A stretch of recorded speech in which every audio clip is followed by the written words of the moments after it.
Oh, I'm making ready to get going at the early hours of the morning for our big crossing, which is St George's Channel to Fishguard. Fingers crossed for a nice day. This is me trying to get a shot of the leading marks as I'm going out, but I don't do it very well, so you have to excuse the blare. But they're dead astern of us now, and they keep you in line all the way up to the fairway, boy. Too far back for you to see now. And then we're able to turn to port through the gap in St Patrick's Bridge, which has got a port and starboard in it. Well, there's a little bit of cloud knocking round, but mostly open skies, and certainly the sun is climbing up over the horizon, so that's all sounding like a good start straight away. It often pays to have your reefs already set if you're short-handed, that's for sure. That's Black Rock just coming on our port side now, which means we're not that far away from St George's Channel and Carnshaw Point. The tide lift in this area is absolutely mad, and that's before the tide's actually getting going. It really powers you up around Carnshaw and shoves us along towards Tusker, probably why it's such a dangerous rock really. So it's probably got about 3 knots of current on it. You don't want to be washed with that out of control, that's for sure. Anyway, there's a nice big lighthouse on top. Oh, I can't get my hands steady there, but there it is, a nice big light. Oh, there, no, oh, there, oh, no, there it go. It is, no, oh, it isn't. Hold on, I'll take a photograph, I think it's easier. There you go, Tusker Rock, nice and still. A lot easier for you to see, but that could have been a postcard, and that's why you got the bit of video beforehand. Tusker Rock ticked off. Well, at this point in time, there's just me. Lisa's gone back to bed because it's going to be a long crossing and she wants to be fresh for the rest of it in the middle of the day, apparently. So this is what it looks like. Brilliant sunlight. Absolutely brilliant sunlight. I can't see a thing. I don't know where I'm going. Could be a boat in front of me. I don't know. I just cannot see where I'm going. That lighthouse is behind me, isn't it? It is behind me, isn't it? Well, there's a little bit of a lump on the water here, but it's not caused by the wind. It's actually caused by the tide moving round quite quickly at this point. It's a bit confused down this area, but it's more or less where the traffic separation scheme is, and as soon as you sort of cleared that, you sort of clear any of the bits of the water that have got any confusion, and you just go into plain water with no overfalls all the way across to Fishguard, which will be really nice when we get moving. Now, we certainly haven't had any 4.6s or anywhere near it, even by the land, and we'd be lucky if I could turn around and say that we've had a 4.5, because I'd say more like we've had a 4.3 most of the time out here. It might get a little bit better in a bit, fingers crossed, but we're making plenty of speed because we're using the tide and we're using our force 3, which is a force 3 to 4, for the best we can do with it. But there you go, 10 knots, not a lot. The sea's now calmed down a hell of a lot. The lump's gone out of it and everything's smoothing out, but it's still very silvery to sail into. If I was sailing the other way, like all the Jester Challenge boats that's out here, they'd have a much better view of where they're going, because they're sailing to blue skies on blue seas and not grey skies on silver seas. It is starting to get blue up ahead though, so the silver will disappear, especially as the sun climbs a bit higher.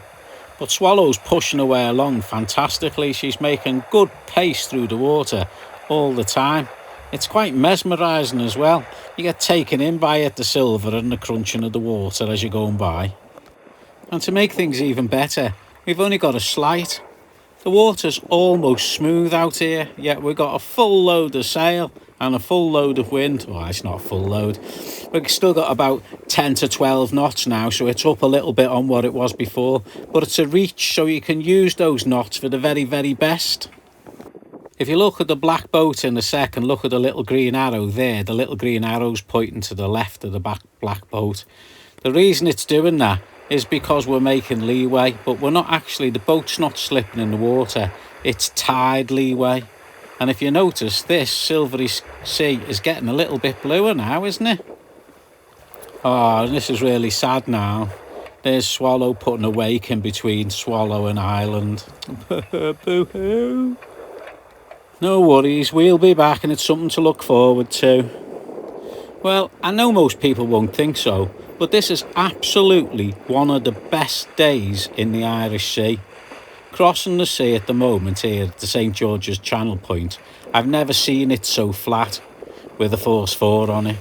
Normally, I mean, we've got wind with tide at the moment, so I suppose that's keeping it flat anyway.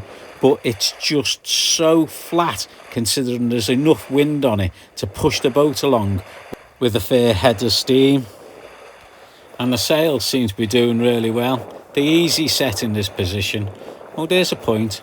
I'll have to take him down now. I know there's only 11-12 knots of wind, but we're making a hell of a pace over the ground. But a lot of that's tide. It's not Swallow doing the hard work at the moment, it's tide.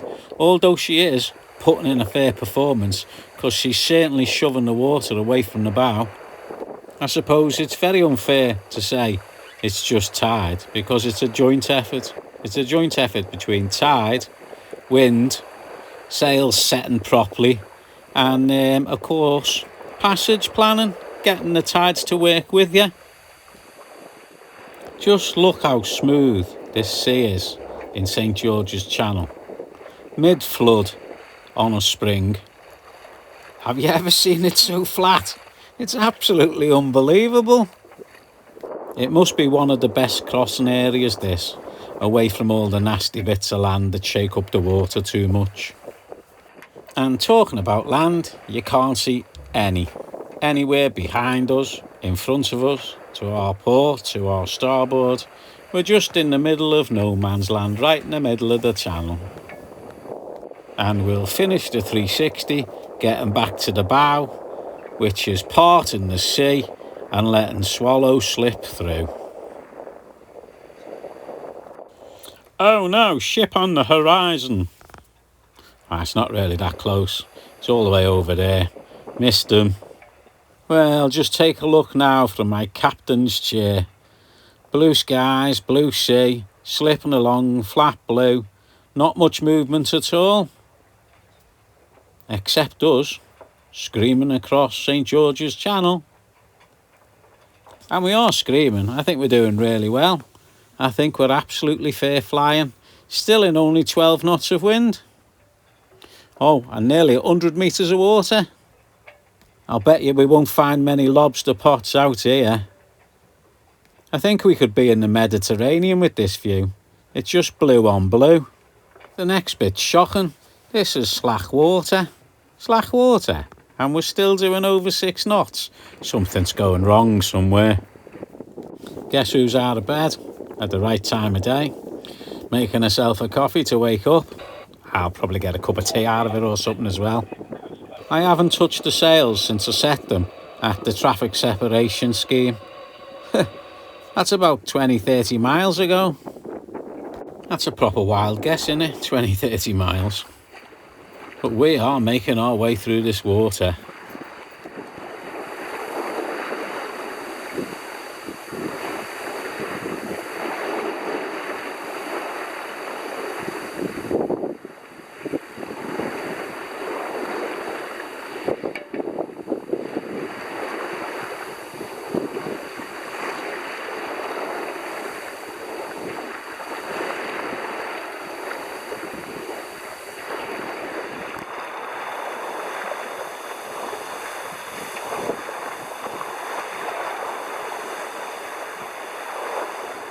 I really wish my log worked. I'm sure my wake is wild and my bow wave is really crunchy, and I'm sure we're doing about 6.5 knots. But I've got no way to show it with just a GPS for speed over ground. She really is making a lot of white water and she really does feel alive. Her bow might be a little bit bluff compared with racing boats, but it's certainly parting the sea at this moment in time. And the water is certainly flying by the hull, and we're certainly covering the miles. That's a lot of certainlys, I think. Now this speed is over the ground, 5.1, 5.3, 5.6, 5.5. But let me tell you something else. I'm against the current, so that's not too bad. We mightn't have a hell of a lot of current, but I'm against the current, and I'm maintaining about 5.5 knots, I think. And even when I take a chill pill for a minute and I go inside and watch the speeds, sometimes I see 6s and we're still going against the current. So we are absolutely flying along. Well, this has been one amazing crossing. And I've just seen something ahead of me there, and it looks like land. So that'll be St David's Head. That'll be South Wales in the distance. And we're ploughing our way to Fishguard. I have hardly touched the sails. You wouldn't believe it, hardly touched the sails. We have kept the same sort of air continuously right the way across. It has built up a little bit, but not much. We've got up to about 15 knots of wind, and the boat has just been going so well, it's been unbelievable. I think this is probably the best crossing I've ever had from Ireland to Wales, or vice versa.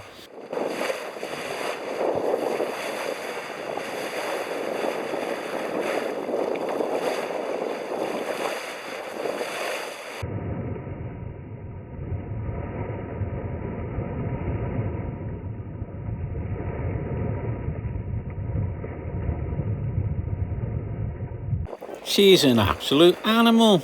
She's tearing away at it. Nothing can stop her, and it's been like this right the way across. It's been such a nail-biting journey. I'd love to just do it again and again and again and again.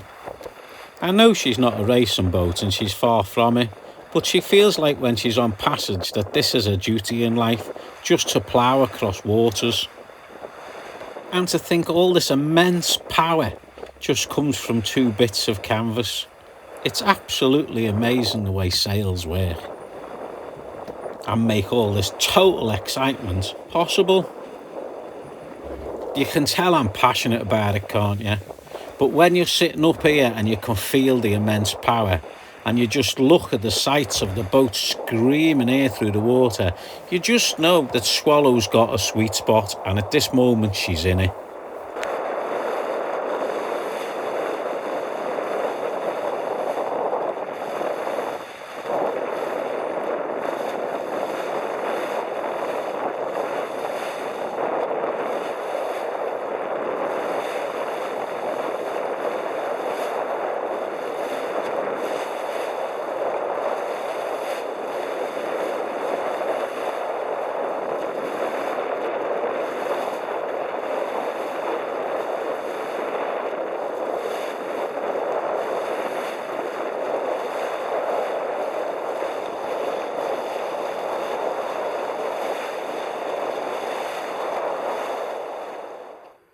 Well, still the same wind as we've had all day, but now we're going to bear down on Fishguard of 5 knots.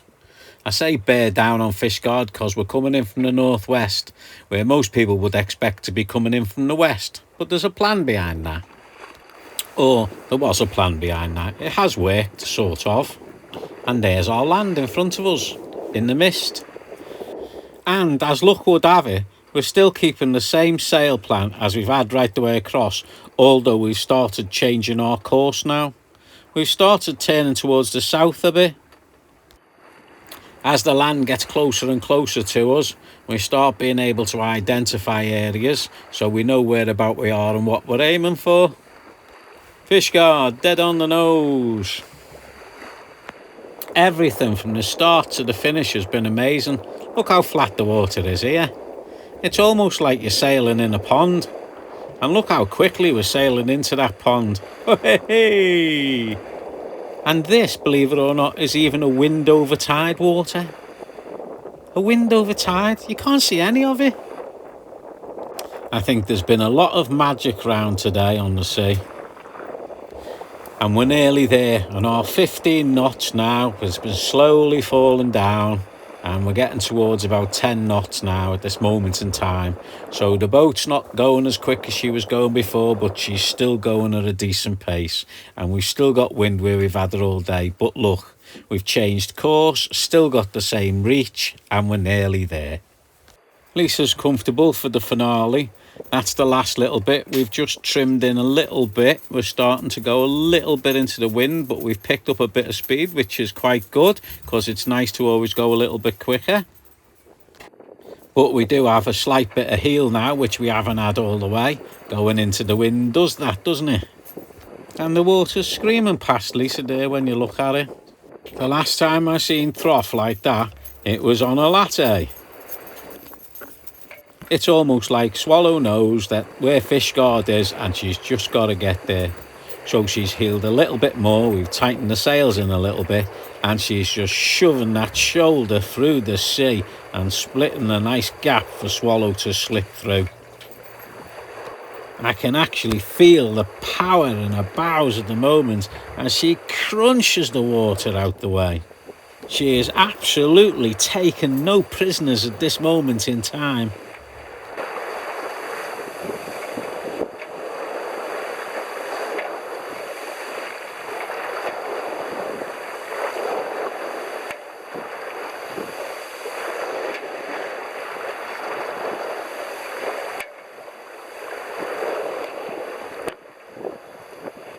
Oh no, it looks like we're about to arrive. Oh well, all good things must come to an end, but ending with a nice finale, that's pretty good. We're close reaching for the last mile and we've enjoyed every single inch of this journey. And close reaching has just turned into pinching for us into the harbour. We've still got a little bit of speed with us, so we're still going to get there, but sail away. Oh, what a sail. Can't begin to tell you how fantastic this has been as a sail.